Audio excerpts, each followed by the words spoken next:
বাংলাদেশে এখনো কি নির্বাচন করার মতো পরিবেশ হয়েছে? বাংলাদেশে এখনো কি গণতন্ত্র ফিরে এসেছে? আমার মনে হচ্ছে নির্বাচন করার মতো পরিস্থিতিও নাই, গণতন্ত্র ফিরে আসেনি। আর যদি গণতন্ত্র ফিরে না আসে, তাহলে বাংলাদেশে আরেকটি স্বৈরাচার জন্ম নেবে। তাহলে আমাদের এই বাংলাদেশে জুলাই গণ অভ্যুত্থানে 2000-এর অধিক তাজা প্রাণ দেওয়ার দরকার ছিল।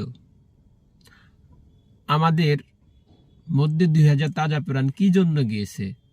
গণতন্ত্রের জন্য, স্বৈরাচার বিতাড়িত করার জন্য। ঠিক তেমনি যদি আরেকটি স্বৈরাচার জন্ম নেয়, তাহলে আমাদের রক্ত, আমাদের জুলাই যোদ্ধাদের রক্ত বৃথা যাবে। বাংলাদেশে 26-এর নির্বাচন ঘোষণা দিয়েছেন।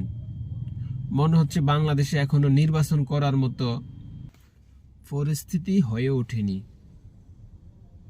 দিনে দুপুরে যদি সাধারণ মানুষকে গুলি করে হত্যা করতে পারে, হত্যা করার চেষ্টা করতে পারে, তাহলে 26-এ প্রচারণা করতে গেলে লক্ষ লক্ষ মানুষ খুন হবে।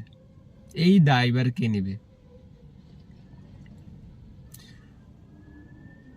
কখন নির্বাচন করার পরিস্থিতি আসবে? যখন আমি আমার অধিকারের কথা বলতে পারবো, যখন আমি আমার পছন্দের ব্যক্তিকে বাছাই করে ভোট দিতে পারবো, যখন আমি আমার পছন্দের ব্যক্তির প্রচারণা করতে পারবো, তখন বাংলাদেশে সুস্থ ধারার একটি নির্বাচন করা সম্ভব। তখনই বাংলাদেশে গণতন্ত্র ফিরে আসবে। ওসমান হাদি একজন সাধারণ মানুষ, তাকেই যদি প্রচারণা করতে বাধা দিয়ে হত্যা করা হয়, হত্যা করার চেষ্টা করা হয়, তাহলে বাংলাদেশে কি এখনো গণতন্ত্র আসছে?